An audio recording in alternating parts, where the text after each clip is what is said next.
Planet Zoo has been rated E10 Plus by the ESRB for crude humor, mild blood, and mild violence. It is generally suitable for people aged 10 years and up. Hey folks, how you doing? Good morning. Might not be morning for you, but it's morning for me. What time is it right now? Let me look. See what time. It is 8:32 in the a.m. on Tuesday, April 25th as I record this.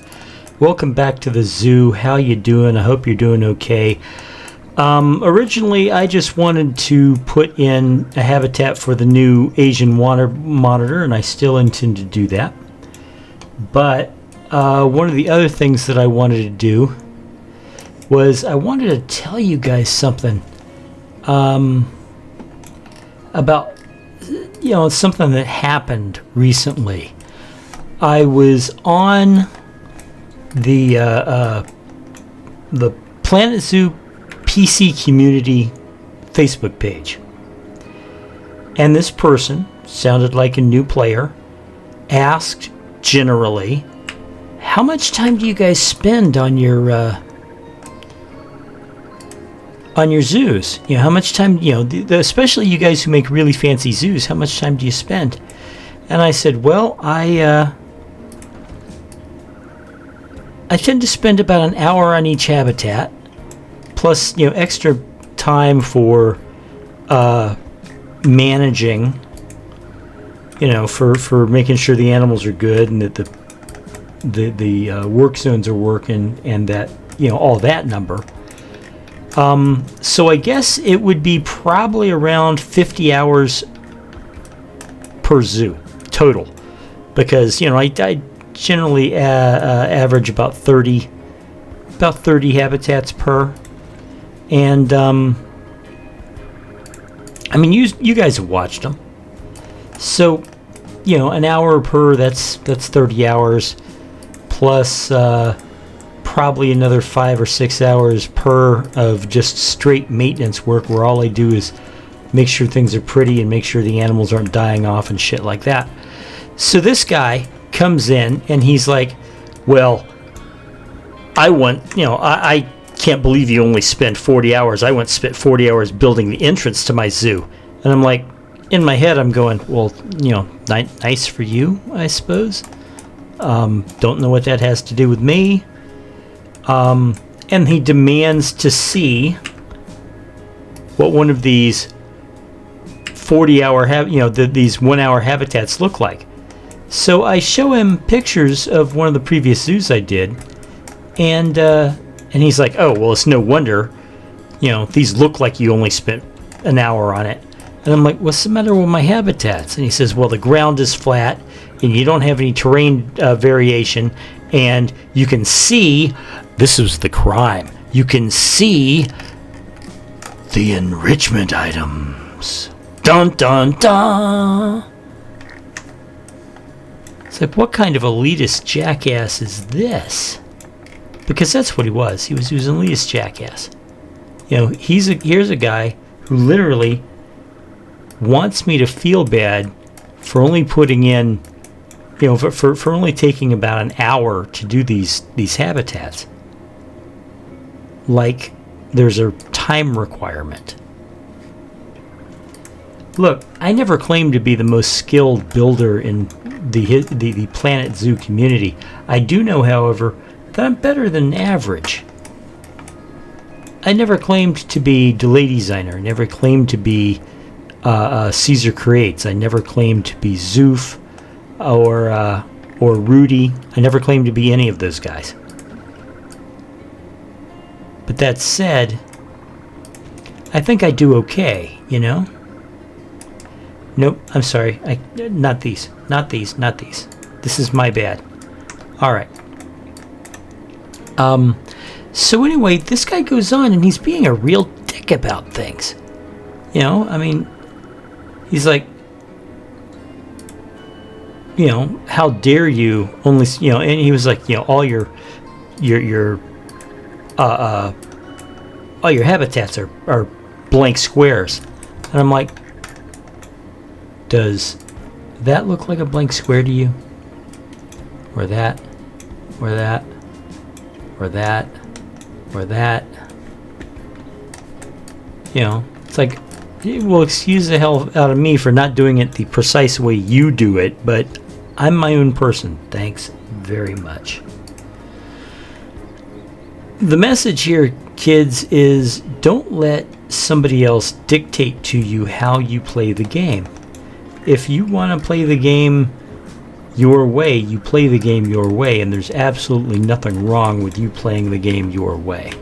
And that's just the solid truth. And if somebody tries to dictate how you are supposed to play the game, you tell them to go fuck themselves.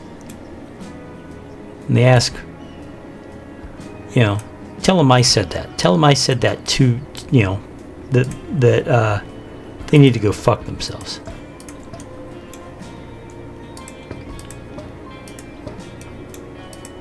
Whoops. Anyway, guys, like I was saying, we're building a habitat for the Asian water monitor. And it's going to be a little unusual in that it's going to be a kind of a semi-indoor outdoor habitat.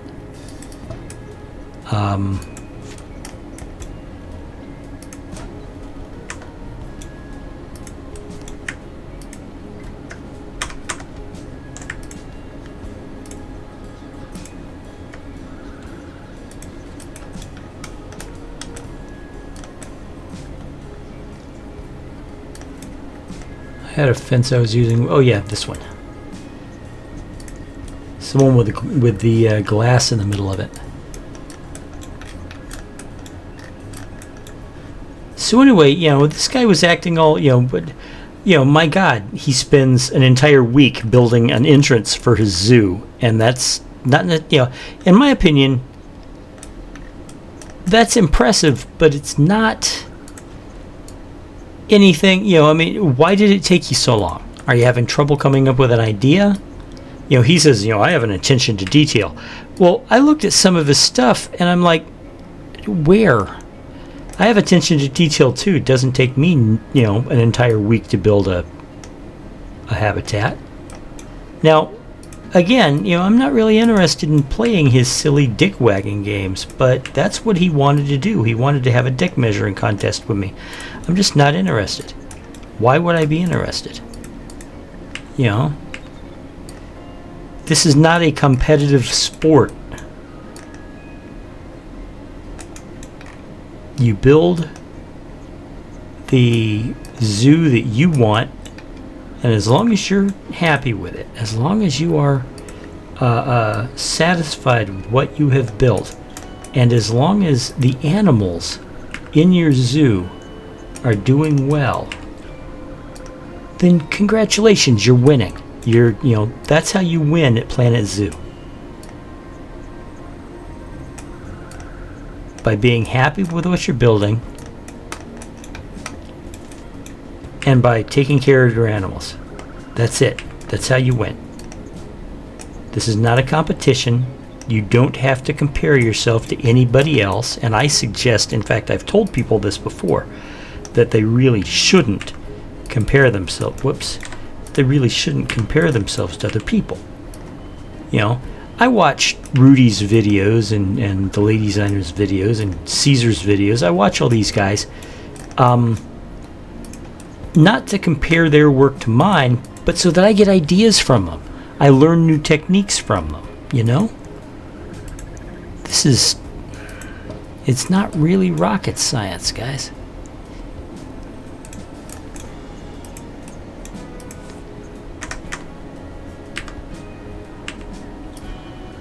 Let's see what I can do with this. I don't know if I can do anything with it, to be honest. I may have to bring things out a little bit more.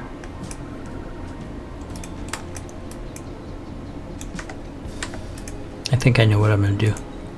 So anyway, you know, okay, so my enclosures aren't as fancy as his. They aren't as whatever is his.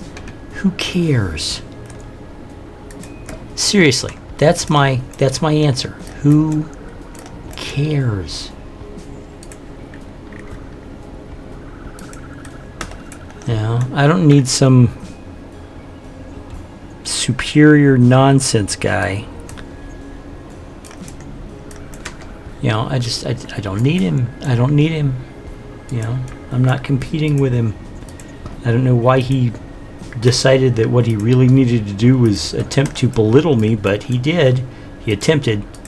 Didn't work. Because, you know, he didn't know me from shit. But I did want to talk about the elitism. That attitude that he had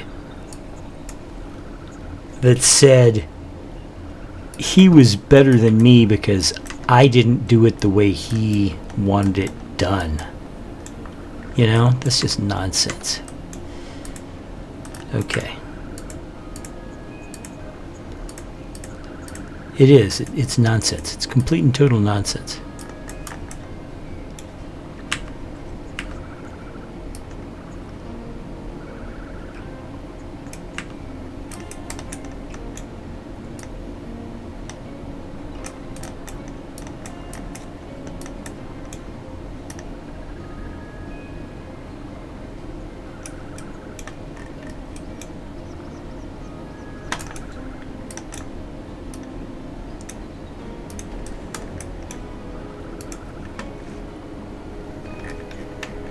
Okay, now this is going to be a bit complicated.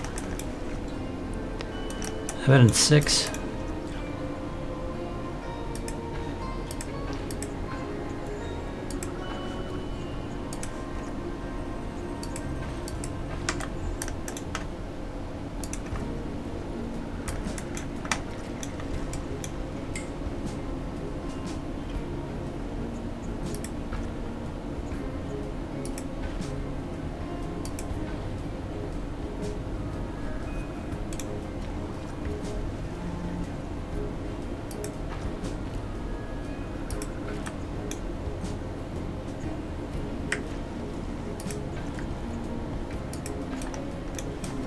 Okay, and this other one here, though, is an 8, so I'm going to draw it out a little bit.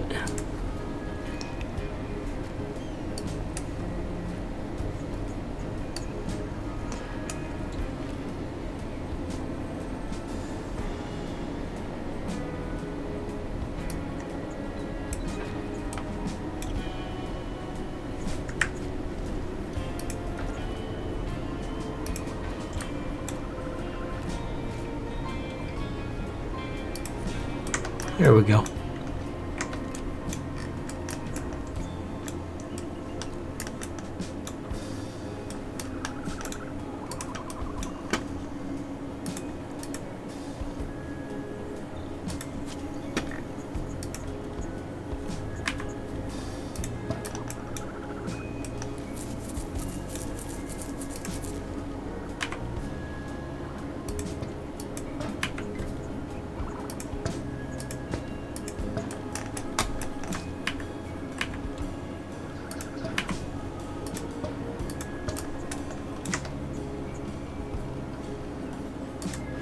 So anyway, yeah, you know,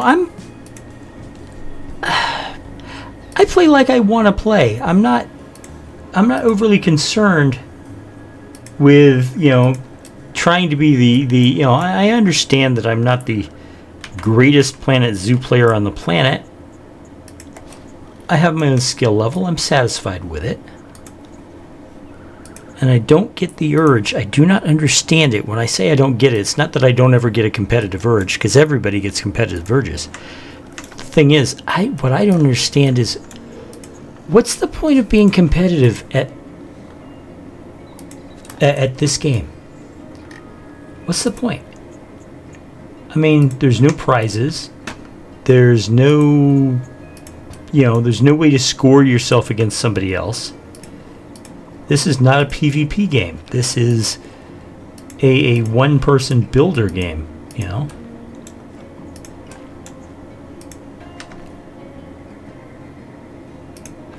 There we go. So I can't wrap my head around what this guy was after.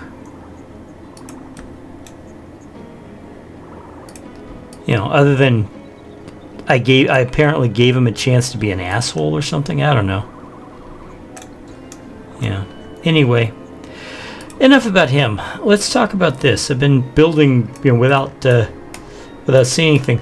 The water monitor does not require a lot of space, especially if you're only going to put one of them in your habitat, and that was my plan. I originally thought about doing a breeding pair, and then I figured, you know what? No, I'm going to just do one. That way I can do a minimum space.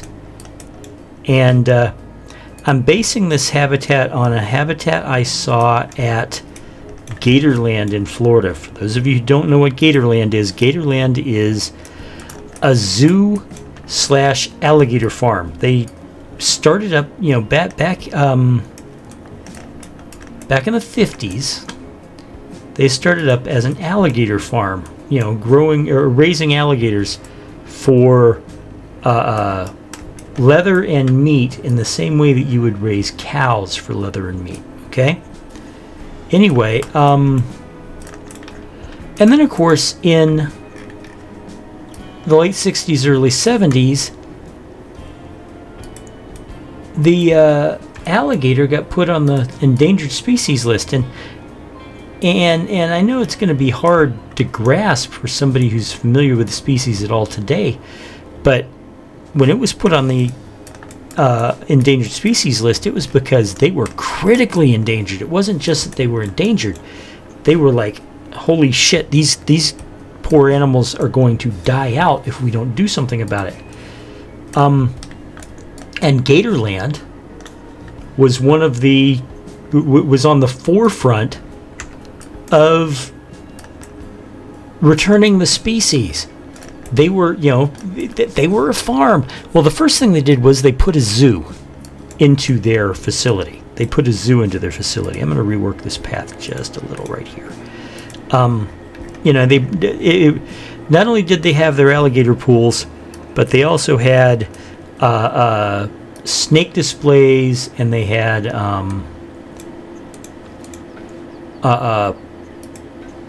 bobcats and just cool animals from Florida, that kind of thing. Some birds, stuff like that, and it's a pretty cool. It's for a little rinky-dink little zoo, and it's not large. I got to tell you that it's not large at all. For a little rinky-dink little zoo, they did all right. It's a fun place to visit. I mean, for one thing, you get to see alligators. Oh, we may need to make this bigger. We may need to make this bigger. So let's do that. So anyway, you get to see alligators. You get to hold an alligator. Of course, the alligator that you get to hold is a baby, and it's got its mouth taped such so it can't bite the crap out of you. But it's still, I mean, how many kids would want to go see an alligator, and hold one? I know my kids, the first time I took them, they were like, I'm holding an alligator. I'm holding an alligator. I'm like, yes, you are, son. Yes, you are. And, they've got bears, snakes, both poisonous and non. They've got some birds of prey. It's all very cool. And anyway, what these guys did was they were not the only people. I'm not going to try and claim that they were not the only people doing it, but they introduced the alligator to the wild. I mean, how cool is that, right?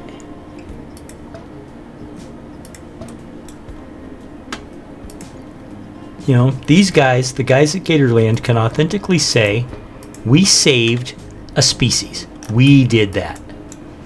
And,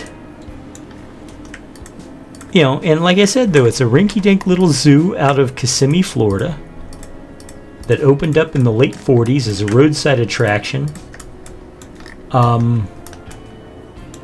It's not, it's not very big, but what it is a Florida institution.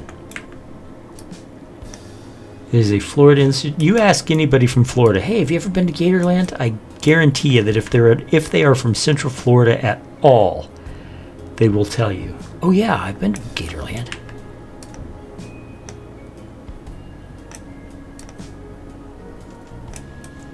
Because that's what you do. You go to Gatorland.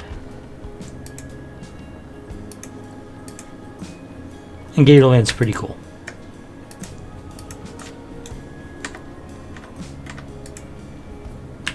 Let's hope this works.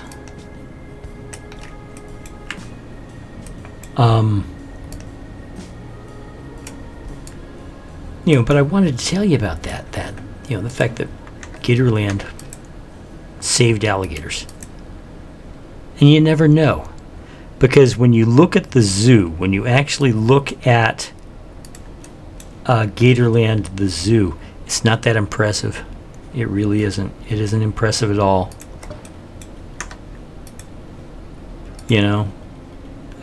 Most of the habitat fences are chain link and they're obvious, and it doesn't look that impressive. But then you look at what they did. You know what else they do? They are an anti-venom lab. They raise venomous snakes and then milk them to use their poisons in anti-venoms. That's what else they do. And they're one of the largest producers of anti-venom in the world. And they're a rinky-dink little zoo out of Kissimmee, Florida. So don't ever, my point, since I have one, don't ever let anybody tell you that what you're doing here is good enough just because you don't look bright and fancy. Your zoos aren't as fancy as those that Paulsley used to make. Well, nobody's asking you to make Paulsley's zoos. They're asking you to make your zoos. And I betcha, your zoos, if you're happy and your animals are happy, congratulations, you just made a successful zoo. You don't have to get fancy with it. The law of the jungle, as old and as true as the sky. The forest protected shall prosper, the forest neglected shall die. Give an aptitude to change attitudes, cause we have to prove it. That planet to grab your shovel. There's work to do, the world's in trouble. You gotta